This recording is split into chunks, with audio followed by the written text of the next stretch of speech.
이 대형 평형을 갖고 있는 사람들도 가격이 너무 올라가다 보니까 계속 유지하기가 어려운 거예요. 그래서 지금 가보면 다 구조를 바꿔가지고 임대를 줘요. 또 인구도 줄어들고 평면에 대한 개선도 많아지다 보니까 평 같은 경우는 아무래도 상대적으로 접근성이 더 좋기 때문에 수요가 상대적으로 더 있는 거죠.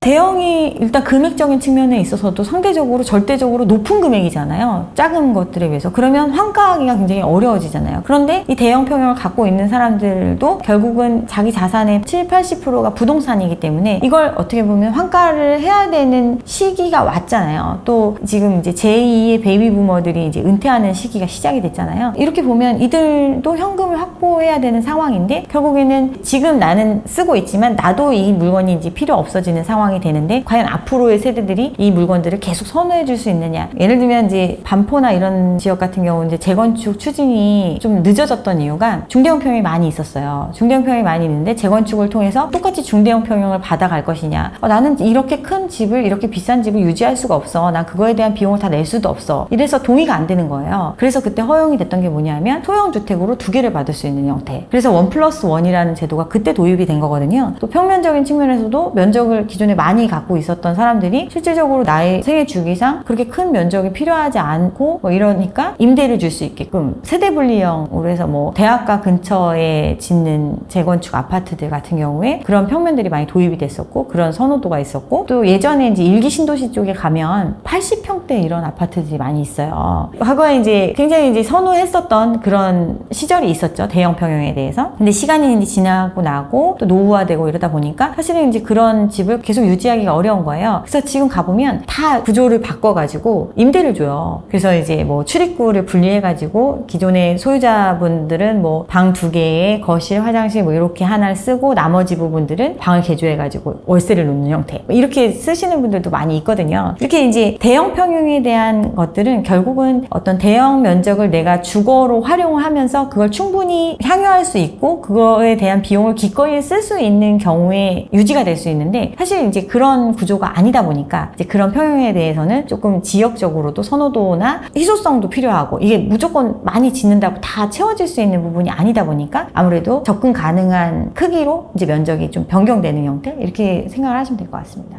사실은 이제 아파트 값이 이렇게까지 올라갈 수 있었던 이유가 뭔가 다른 게 있다는 기대감들이 되게 큰 것 같아요. 근데 우리가 본질적인 문제를 생각하면 결국은 우리가 살아가는 공간이 바로 아파트, 집이거든요. 근데 그 우리가 집에 살면서 예를 들면 지금 많이 얘기하는 하이엔드 아파트라고 이야기를 하면서 커뮤니티 시설이 뭐 호텔처럼 되어 있고 뭐 스카이 라운지가 있고 정말 내가 추가적인 비용을 부담하면서 내가 이걸 유지할 수 있는 사람인지를 냉정하게 생각해 보면 굉장히 어려운 문제거든요. 근데 대부분이 그걸 꿈꾸면서 그런 개발을 하고 또 그런 걸 해줄 수 있는 사람이 많을 거라고 생각을 하는 거예요. 그래서 이런 부분들에 대해서 엄청난 가치를 두는 건 저는 좀 위험하다 이렇게 생각을 합니다. 예를 들면 시설을 과잉으로 해놨을 때 그거에 들어가는 비용들을 거기에 사는 사람들이 다 감당할 수 있는지 이런 부분들이 오히려 나쁜 쪽으로 작용을 할 수도 있는 거거든요. 그래서 그런 거에 너무 이렇게 매몰되지 않으셨으면 좋겠고 실질적으로는 과연 나와 비슷한 사람 내가 내 소득에 맞춰서 이 지역을 사서 생활할 때 내가 기꺼이 지불할 수 있는 비용을 여기서 다 감당할 수 있을 만큼의 수요가 있는 지역이냐 결국에는 입지인 거예요. 어떻게 보면 이 주변에 정말 생활 인프라가 있고 또 애들 키우기도 좋고 직장과의 거리도 괜찮고 교통도 잘 돼 있고 아주 기본적인 전통적인 부분에 저는 중심을 맞춰야 된다고 생각합니다.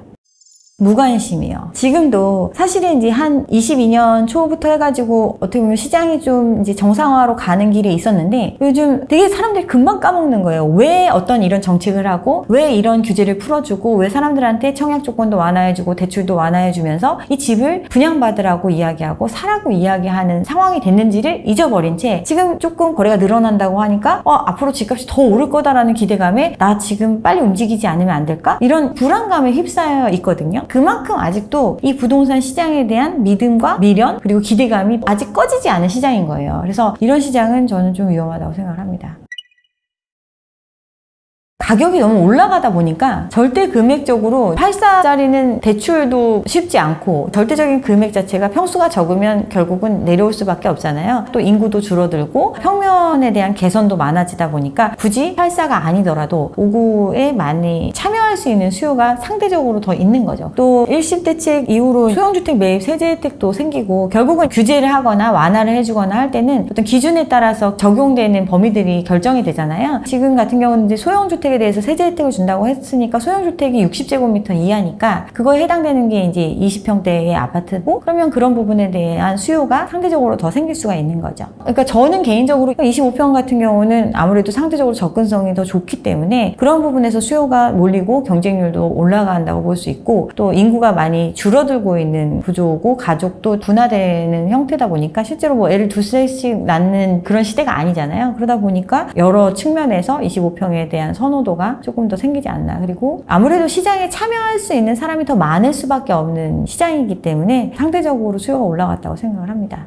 국민주택 규모를 아까 얘기를 했는데 지방은 100제곱미터 이하가 국민주택 규모예요. 그만큼 이제 지역적으로 지방과 이제 수도권의 차이가 있죠. 그리고 실질적으로 선호 평형 자체도 서울에서 뭐 25평이 선호가 된다고 하면 지방에서는 33평이 스탠다드인 형태 이렇게 조금씩 차이가 있습니다. 가장 큰 변화는 면적을 산정하는 기준이 바뀌었어요. 예전에는 이제 벽이 보통 한 30cm 정도 되는데 그 벽체의 중심에서부터를 면적으로 생각을 했었거든요. 과거에 지은 아파트들은. 그래서 벽이 차지하고 있으면 실제로 내가 쓸 수 있는 공간이 없잖아요. 그러니까 실질적으로 똑같은 전용 면적이라 하더라도 쓸 수 있는 면적이 구축이 더 적은 거죠. 그런 부분들이 있기 때문에 이후에 이제 지금 바뀐 거는 눈에 보이는 치수가 60제곱미터 이하. 이게 이제 25평의 형태거든요. 그러니까 과거보다 한 두세 평 정도는 더 넓은 형태가 되는 거죠. 근데 이런 차이도 있지만 또 어떤 차이가 있냐면 서비스 면적의 차이가 많이 생겨났거든요. 예전에는 베란다의 확장이 이제 많이 이루어지잖아요. 이 베란다 폭도 건축법이 바뀌면서 예전에는 3.5m 베란다까지 있는 데도 있고 지금 같은 경우는 1.5 정도로 되어 있잖아요. 그만큼 이제 그 면적에서 내가 실제로 쓸 수 있는 면적 차이가 있기 때문에 이런 걸 종합하면 또 다를 수 있는 거죠. 그리고 평면에 있어서도 굉장히 신평면들이 굉장히 많이 나왔어요. 예전에는 25평 하면 2베이도 있고 3베이가 많지 않았었는데 요즘에 25평은 4베이까지 나오는 형태잖아요. 방 있고 거실 있고 방이 있고 이게 3베이 형태잖아요. 근데 요즘 나오는 평면들은 전면에 방이 3개가 들어가고 25평인데도 이렇게 해주는 경우 뭐 이런 평면의 변화가 크기 때문에 어떤 공간 활용에 있어서도 획기적인 거죠. 그래서 이제 신축에 대해서 25평만 되더라도 충분히 생활하는데 공간을 최대한 활용할 수 있다 이런 개념으로 신평면에 대한 선호도도 생기는 것도 있는 것 같습니다. 복도식 아파트가 많았죠. 예전에는 복도식으로 지으면 공용 부분이 어떻게 들어가느냐가 다른 거거든요. 그래서 이제 좀 더 적게 느껴질 수도 있고 공용 부분 중에서도 주거 공용 부분이 있고 기타 공용 부분이 있어요. 주거 공용 부분 같은 경우는 실질적으로는 내가 전용해서 쓸 수 있는 면적이 좀 더 있는 거죠. 요즘 짓는 것들은. 그런 부분들의 차이가 있습니다.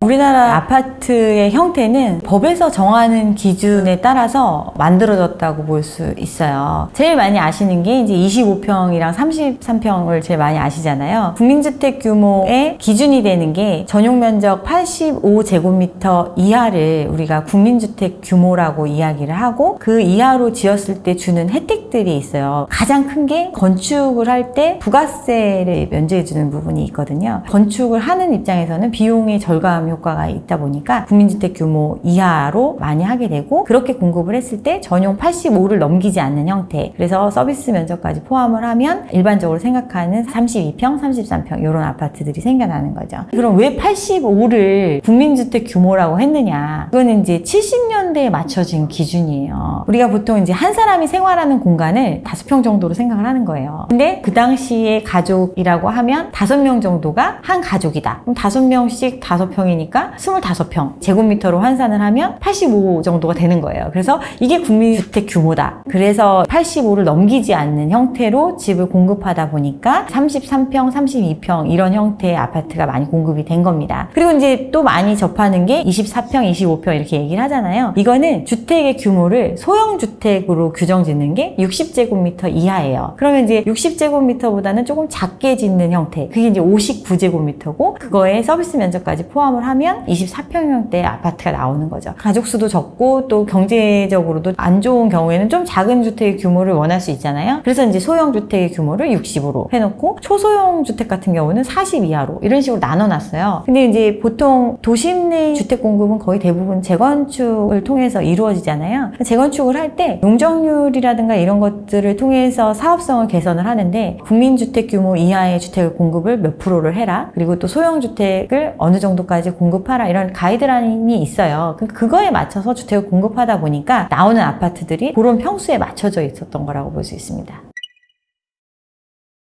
거래량이 늘어난다고 하는데 사실 거래량이 늘어난 건 서울에 집중되어 있다고 볼 수 있어요. 거래량이 살아난 이유를 생각을 해보면 제 개인적으로는 정책금융의 영향이 크다고 생각을 합니다. 금리 상황 자체가 고금리의 상황인 건 맞고 대출 환경도 사실은 굉장히 안 좋아지고 있는 상황임에도 불구하고 사람들이 시장에 참여할 수 있다? 그러면 돈을 그만큼 모아서 참여를 했을까? 그게 아니라 어떻게 보면 시장 금리와는 괴리가 있는 낮은 금리를 적용을 해주고 또 어떤 대출에 대한 혜택을 주면서 이 시장에 참여하라고 독려했기 때문에 얼어붙었던 시장이 살아나기 시작을 했고 그런 수요가 실질적으로 유입이 된 거죠. 그들이 들어오는 지역들도 생각을 해보면 과거 고점 대비해서 가격이 많이 떨어졌다고 하는 지역, 대출이 가능한 지역에 집중이 되고 또 시장이 어렵고 상황이 안 좋으니까 그러면 안 좋은 상황이 됐을 때도 끝까지 살아남을 수 있는 시장이 어딜까 이렇게 생각을 하면 그래도 서울은 되지 않겠어? 이렇게 생각을 하니까 서울의 거래량이 늘어난 거죠. 사람들도 아는 거죠. 부동산 시장이 모든 시장이 다 뜨거워질 수 있을 만큼 풍부한 자금이 있는 시장이 아니기 때문에 결국에는 어떤 살아남는 지역, 선호되는 지역이 한정적일 수밖에 없고 그러면 지방에 있는 사람들도 지금 서울에 갭 투자를 하잖아요. 그만큼 외부에서 실질적인 수요 플러스 투자 수요까지 끌어들일 수 있는 결국 가장 마지막까지 살아남을 수 있는 시장은 서울이지 않을까 이렇게 생각을 하니까 서울로 많이 쏠림이 있는 것 같습니다. 또 서울에 그만큼 공급이 많이 이루어졌거든요. 서울에 공급이 많이 이루어졌다는 건 기존의 이제 주택을 개발을 통해서 새로운 주택으로 바뀌어진 경우가 많이 있다라는 뜻이고 그만큼 어떤 개발 이익을 얻은 사람들이 존재한다는 뜻이고 그런 사람들의 경우는 거래를 원하겠죠. 이익을 실현하기 위해서 그만큼 어떤 조금 더 활성화될 수 있는 구조 그리고 또 금리 인하에 대한 기대감도 되게 큰 것 같습니다. 뭐 금리를 미국에서 이제 피벗이 오기 전에 또 우리도 뭐 내릴 수 있을 거다 이런 기대감 또 이런 기대감이 반영이 되니까 시장에 실질적으로 국채금리라든가 이런 부분에 영향을 주고 그래서 은행에서 제시하는 금리도 생각보다 견딜만하다 이런 생각들이 있으니까 또 가격도 어느 정도 조정이 됐다라고 생각을 하니까 정부나 이런 차원에서도 집값을 잘 유지하려고 하는 노력이 있고 실질적으로 과거 고점 대비 떨어졌으니까 참여하는 게 낫지 않을까 이렇게 해서 들어오는 수요가 있는 것 같습니다.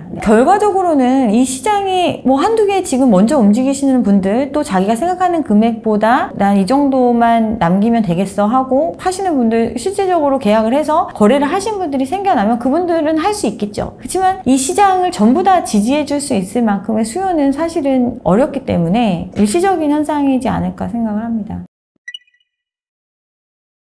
과거에 정말 침체됐던 시기에는 매매가와 전세가가 붙어버리는 상황 오히려 전세가가 높을 수도 있는 뭐 이런 정도까지 내려가거든요. 그러니까 매매가와 전세가가 차이가 있다는 거는 자산의 상승으로 인해서 어떤 시세 차익을 기대할 수 있는 시장일수록 매매가가 더 높아지는 현상이 벌어지거든요. 근데 그런 기대가 없으면 몇 년 후에도 여기에 집값은 이 정도 수준일 거다라고 하면 매매가와 전세가의 차이가 크게 벌어질 수가 없는 거예요. 근데 지방 같은 경우는 이제 그런 갭들이 이제 점점 줄어들고 있는 상태인 거죠. 사실 우리나라 같은 경우는 인구의 편중이 좀 심한 나라잖아요. 그러다 보니까 결국에는 내가 생활하면서 소득 활동도 할 수 있고 어떤 경제적인 기반이 이루어질 수 있는 게 충분히 있어줘야 그 지역에 거주할 수가 있는 건데 그런 부분들이 약하다 보니까 지방을 실질적으로 수요할 수 있는 계층은 사람이 적은데 공급은 굉장히 많이 이루어졌거든요. 공급이 많이 이루어졌던 이유는 지방도 비규제 지역, 풍선 효과 뭐 이렇게 얘기를 하면서 지방에 내가 어떤 물건을 먼저 선점을 하면 나중에 더 비싼 값에 팔 수 있다라는 이런 투자에 대한 심리가 많이 작용을 했고 실제로 그런 수요들이 많이 이동을 했잖아요. 그래서 어떤 피가 생기는 경우도 있었고 뭐 그렇게 이제 이익을 본 사람들도 있었지만 이런 시장이 계속되지 못하다 보니까 지금은 실질적인 수요들만 있는 시장이니까 그러니까 이제 공급이 과잉이다라는 게 이제 느껴지는 거죠. 그러니까 빈집도 많고 분양도 안 되고 실제로 분양을 받았는데 분양을 취소해달라는 소송도 많이 이루어지고 이런 상황입니다.